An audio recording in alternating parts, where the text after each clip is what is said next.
Hello guys, are you as excited as I am? I'm really damn excited, and you're about to see why. I have spent a lot of time making this Let's Play. I started planning for it in December. That's 5 months ago. And I have been looking forward to the moment that takes place in this video more than any other part in the entire Let's Play. I absolutely love this moment in the game. And I hope that you love watching it or playing it. It is fantastic. We'll ignore this here. Don't worry about that. Sometimes that happens. Makes the Demon Army 5-man blitz look like a 6-man blitz. And it can be. So be aware of that. That's what's happening in this part. This is the Demon Army blitz. And oh my god. Oh man, it's just so fun. The enemy units, the Shimazu brothers, all attack in turn. There are 4 Shimazu brothers and a 5th unit, which I will show you. You will see all of them here. I plan on blocking all 5 attacks. Totally manageable. You get nothing for it, and I wouldn't advise trying to do that on your first playthrough. This is Shimazu Toshihisa. He is the firstborn Shimazu brother, and he leads the first attack. He is a guard unit with fairly high counterattack. Be aware of that. I'm going to show you how to handle each of the brothers. These assaults here are largely predetermined. The front row includes a Shimazu brother. Usually, they can be placed in the back, and they're women, basically. The first one, Toshihisa, is fairly manageable. You don't need a really strong guard unit to deal with it. Should he attack, Layla can definitely pick him up. Toshihisa may be deployed in the back row, which is a good thing, and that's what I would prefer to happen, because he's likely going to be the most powerful unit that Shimazu deploys in this attack. Your first battle with Shimazu includes this, well, the Demon Army includes this scene here, with Rance basically taking them lightly. He doesn't give a shit who they are. He is Rance. The Shimazu army, the Demon Army, they don't mean anything to him. Suzume advises him to be a little more careful. He should be. These are the hardest fights in the game, actually, folks. The Demon Army Blitz includes some of the hardest fights in the game. There are very specific ways to deal with the brothers. So, like I said, I'll be showing you that here. And you also get a taste of maybe the best theme in the game. It's been translated as ontology, but I think it's ontology. And here it is. Doesn't that sound great? It should. That means that the game just got hella serious, and that's what it is. It's very serious right now. I'm guarding with Layla. You haven't seen me do that before, and I'm blessed that she got the defense boost. She's going to need that should Toshihisa attack. And immediately you can see that he has a 3,000 troop size. That's tremendous. That's really high. And a unit of his caliber being that high in troop size means you're gonna get fucked up if you're not prepared for that. Layla should be able to take hits, mostly because she has that defensive bonus. You want to field tacticians against the Shimazu brothers, some more than others. When you're fighting Toshihisa, the first one, you're never going to get through his guard. If you have a monk, hats off to you, I don't. You're never going to want to attack him directly, and you shouldn't count on getting past his guard unless you have a monk. You're going to, if you deploy a tactician, good, but you want to save at least 2 tacticians for other Shimazu brothers. If all you have are 2 tacticians, don't use them on the first fight. You can get lucky and Toshihisa may be deployed in the back row. If that happens, you don't really need a powerful front row. In my case right here, I need a powerful guard. His women, Yoshihisa's women, are not threatening units, but they're there. Layla can take hits from them without incident. This one shouldn't be hard. This one you can block. The first brother is totally manageable. If you have enough troops to block 3 attacks, I would pick this one up as my third. And you'd want to send your strongest team up against this one. That's how that works. And even though he's a guard unit, you do not want to let up that guard, because he'll one-shot Dosan-chan straight up. No doubt in my mind about that. And keep in mind when the Blitz is taking place, you just need to defend. And this is one of the few times in the game when annihilations on your side of the field are acceptable. You may see that happen to me. I wouldn't be surprised. Because your units are annihilated, you can still win. And that's what you're looking for here. You're not looking for a total victory. It introduces each of the brothers in turn, by age as well, which is interesting. Kazuhisa's up next, and he is one of the harder ones to fight off. I would not fight this battle if you are unsure at all of what you have available. If you've got like a C team to go up against Kazuhisa, fuck it. He is a heavy hitter. You need a solid guard unit to go up against this guy.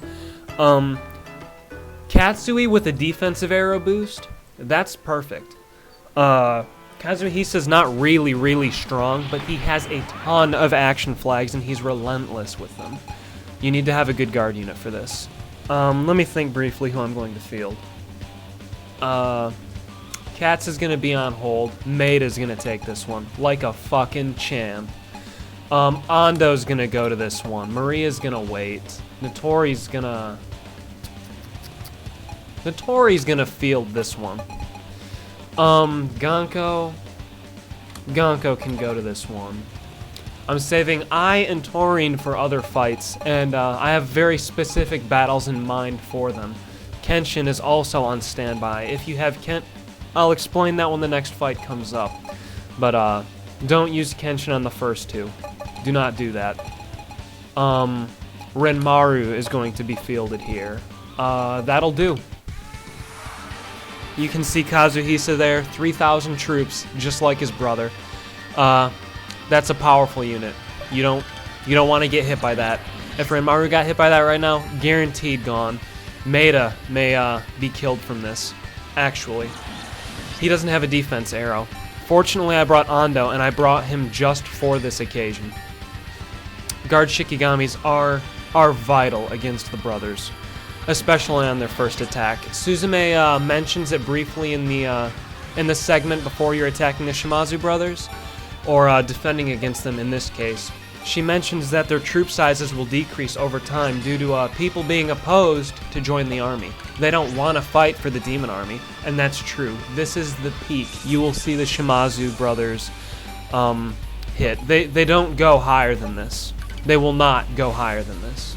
Obviously, with that buff, I was hoping for a defensive boost to Maida Keiji. I didn't get that, and fortunately, I have Notori along for the ride to severely diminish Kazuhisa's influence on the field.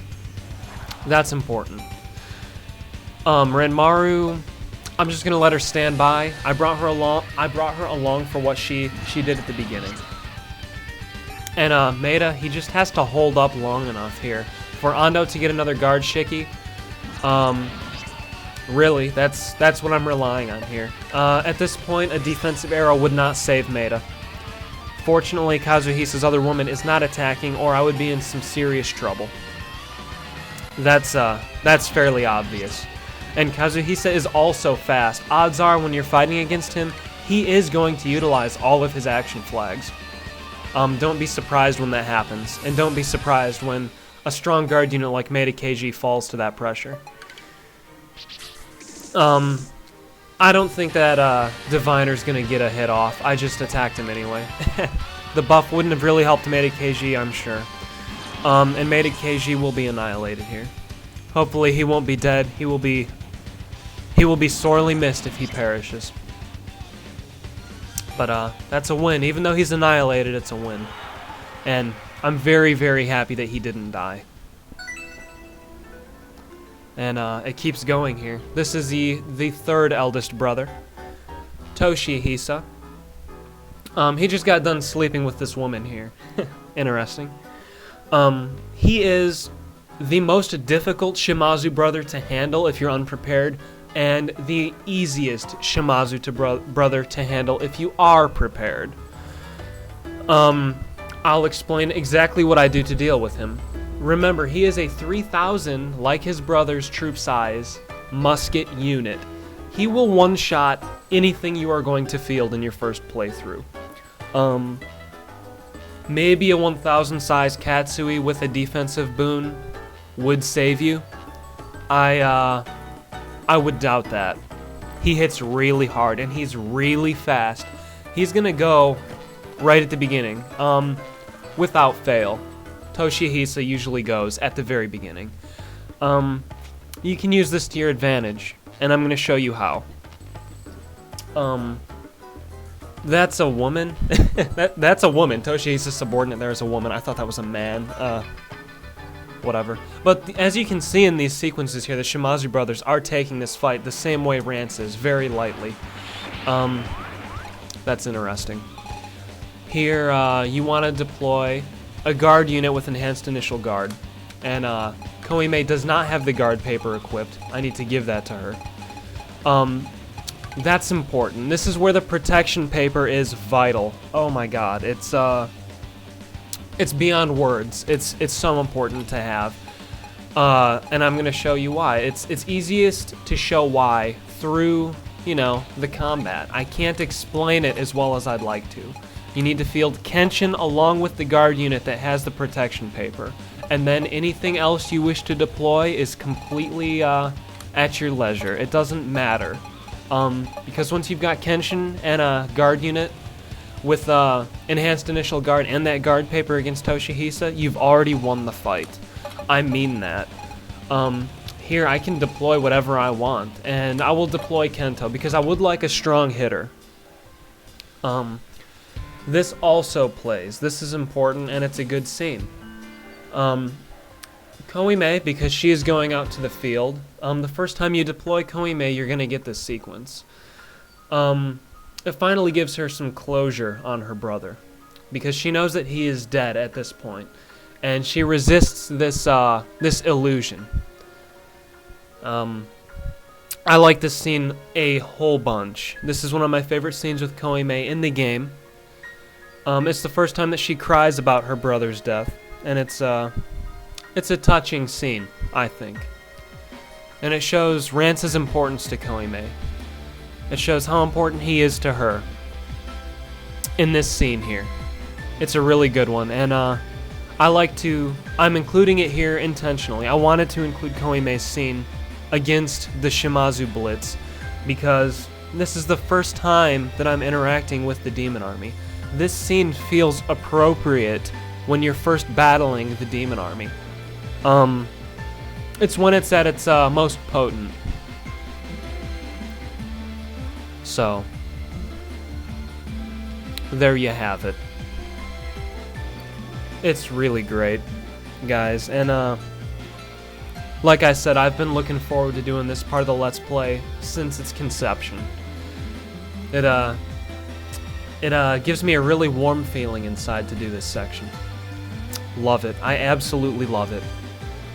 And Kouhime here, she can be a useful unit in the field. Her stats are a little average, but you put some emphasis into her, and you use her like I am here against Toshihisa, and she's vital. She's great. I'll talk to you more about her usefulness later on. I want you to enjoy this scene. If you've enjoyed the game at all up to this point, you will absolutely love this scene. No doubt in my mind about that. So, I'll let it go here.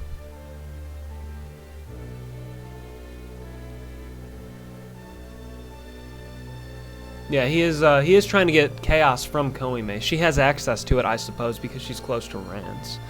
But he also, Xavier has the opportunity to kill Kouhime here. He does not do it. He fails, actually, because Kouhime's adoptive brother, I guess, comes to her rescue, and that's what she refers to Rance as. She has not stopped believing that Nobunaga was her brother, but she knows that he's dead, and that her real brother now is this badass right here. I'm smiling in real life. I'm sure you were too when you saw this.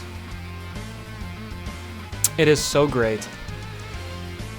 I mean, I can't really, I don't want to overanalyze it, but I don't see the logic behind Xavier's attitude here. He throws Kouhime at Rance. Whatever. But Xavier flees. He knows he can't fight this. He is in the middle of Oda's territory right now. And with Rance present, everybody else can attack him. So he is completely disadvantaged in that situation.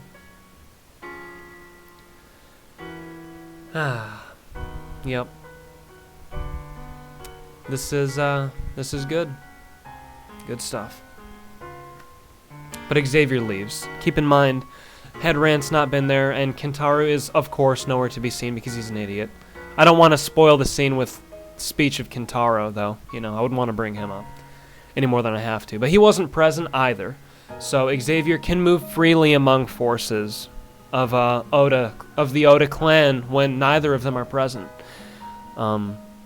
He's immune to all damage that anybody else can inflict on him. And that includes Kouhime. So, with Rance present, though, she is totally safe. But, Xavier was playing on, old habits from Nobunaga there, really bothering Ko. But, this scene here shows that she's pretty determined for a little girl, you know, to, go out there and beat Xavier. I appreciate that. And it feels pretty good, you know? It feels strong. It's not some artificial strength. It's just a will of hers. Kouhime is, you know, she's not a powerful person. She's a little girl, but she still wants to do these things. And, I think that's represented very well. And, another important thing to this scene, Rance is a good guy, you know? He does a lot of stupid shit, but he's a good person. Here you are. The battle. You'll see right there. Shimazu Toshihisa, fucked in the ass by Kouhime. He just got raped. And, you saw it right there. Because of Kenshin's ability, he had one of his 2 action flags. And because he only had one, he had a single shot. Him going first is a crippling aspect, because he just eats that guard Shikigami. None of his other units get to do that. He does. Shimazu Toshihisa hits the worst thing for him to hit on the field, and it's because of Kouhime being present and the guard paper, the protection paper that she has. You're given a couple options here, and I want to warn you about fielding Kouhime for this job. Her defense is not really high. She is, I guess, a below average guard unit. And you need to be careful because she is obviously important. If she's annihilated, you get a game over. She has all guard. Folks, Kouhime has all guard. If they have a lot of heavy hitters, Kouhime is going to get focused and she will die. That is a serious issue, and you need to be aware of that. The enemy forces are not really strong here. They are very limited. And you can pretty much do what you want. You've got a lot of freedom. Should your first plan with Shimazu Toshihisa, Kenshin, and the protection paper work out for you? It obviously worked out for me. And throughout every single battle with Toshihisa, I will do this same strategy. It is flawless. It works every time. Every time. There are some improvisions you can make with Hojo Souun and his guard Shikigami, but it's a lot less effective and a lot less reliable than what I've done here. So yeah, doing this makes Shimazu Toshihisa completely inconsequential and easy to fight. He's not a threat anymore. The most deadly Shimazu brother is nullified in this instance. The next 2 fights are going to be interesting. The 4th one is the youngest Shimazu brother. He is the easiest one to fight, the weakest one. He is a tactician. You'll see that. And you need to bring a tactician when you're fighting him. That's important. I am going to be bringing Saneda Torin. You can, that's the lesser option. You want to bring a tactician that can debuff the enemy. That's what you want. Sonata Taurine works out for me, though. Because, it just does. I'll show you why. I'll show you why in combat. But yeah, this guy's young.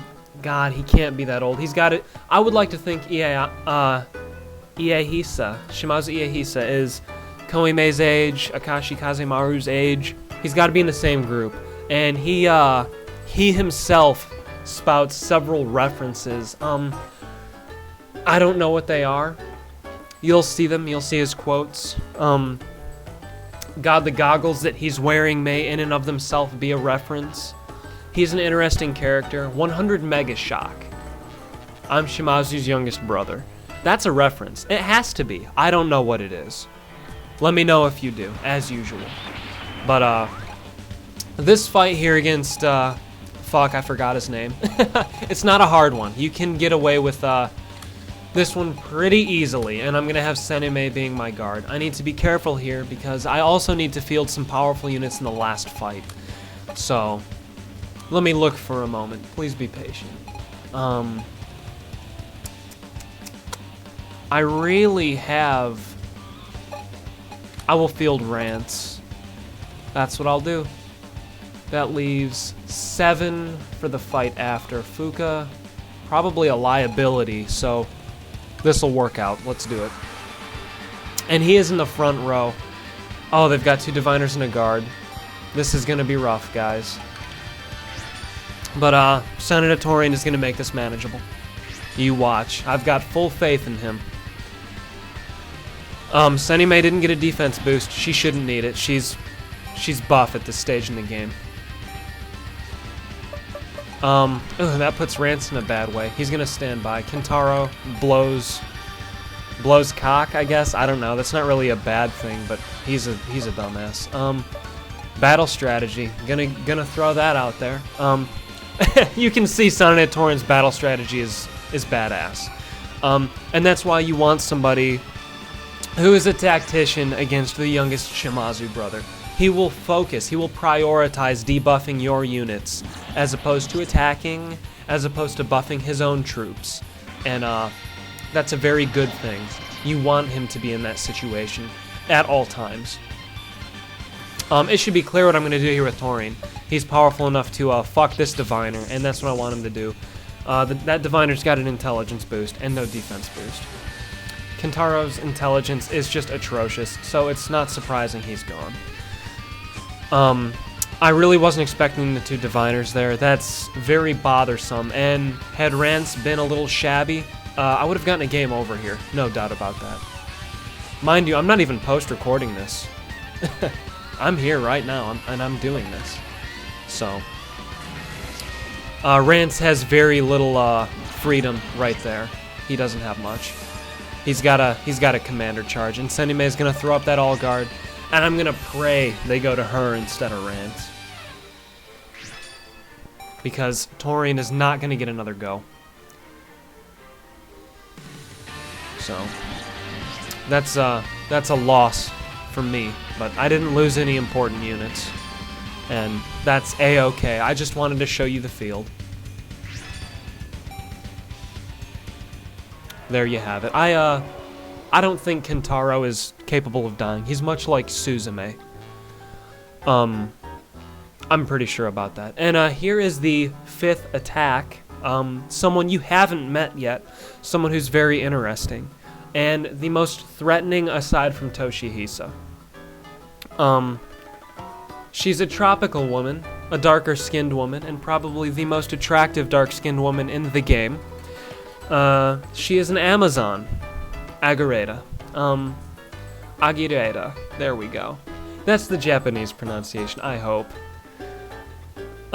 Anyway, I like her character design quite a bit. I really do. I think she's pretty.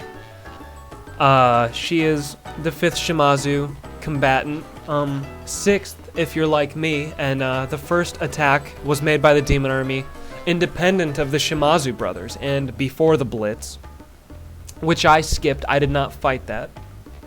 Agireda is a warrior. She is a very powerful warrior. She has as many action flags as Kazuhisa.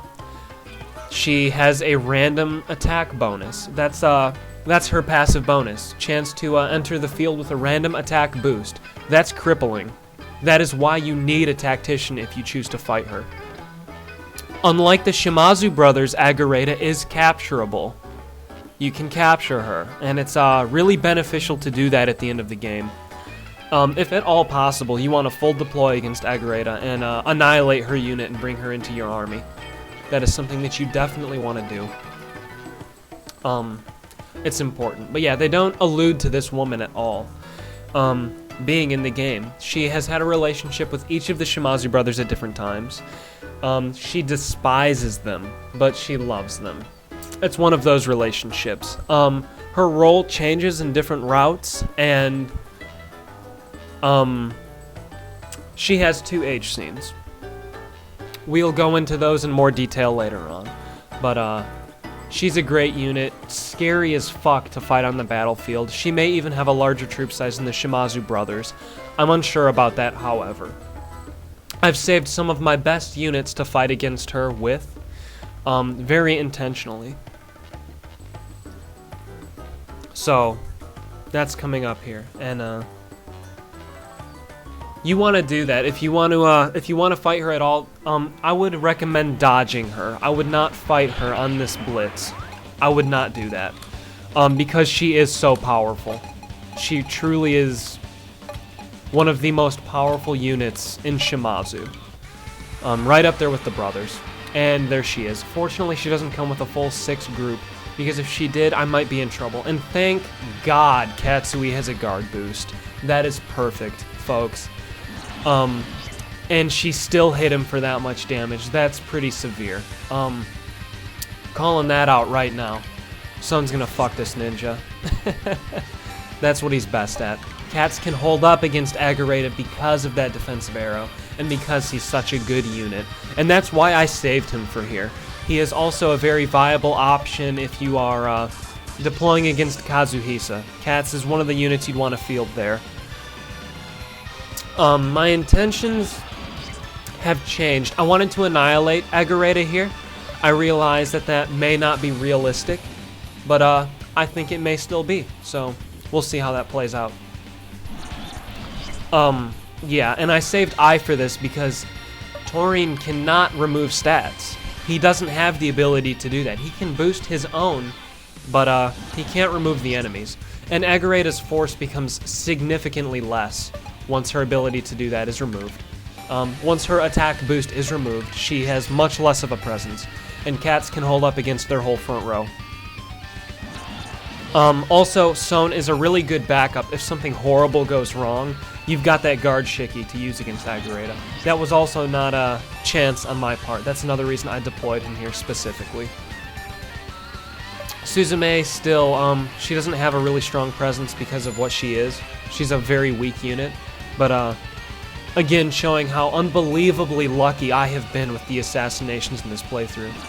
If you've been watching me since the beginning, you've seen that remarkable luck, and I'd like to call it out again as being remarkable. I'm surprised I've had this much fortune. And ensuring that Katsui does not die, I attacked their warrior unit with Maria. I wanted to save her to hit on Agireda. I didn't do that. I wanted to take the smart route. But I wanted to do as much damage to her as possible. It's a lasting effect. And Souun is just fucking up the field. He's just mopping through them. Her troops, he's just clearing them out. I love that. He's my boy. Souun is my boy. And Agireda's fight is not predetermined. She doesn't have any women on her side of the field like the brothers. Which is, it's noticed because, you know, I killed one of them. I'm sure they're also capturable. So, oh my, this is a good part, folks. Sagan is also going to join my army here at the end. He would have been instrumental against the demon army and their blitz. He would have actually probably saved me from losing against the youngest Shimazu brother. But this still works out just fine. yeah, you can see right here, Ko is admitting Sagan, basically, into the Oda army, because the demon army is present. And he joins. I'm going to use him a whole bunch. He's going to fulfill the same role as Notori. So, there you go. And it is also at this point in the map that he'll stop showing up when the Tenshi sect takes its actions. Here at the end of this part, oh man, it means a lot to me, I guess. I've gotten this far. This part's a big deal. I mean, I've recorded so many parts before this, you know? This is a long Let's Play by Let's Play standards, and it's not over yet. Censoring this scene here, it's the bondage scene with Rance and the, one of the triplets from the Tenshi sect. That's what that is there. I'd like to show it to you guys as thanks for watching all of these parts, but, you know, YouTube doesn't allow that. You know that by now. I'm really, really happy right now. We're definitely going to finish this game, and it's going to be great, so I'll see you guys in the next part.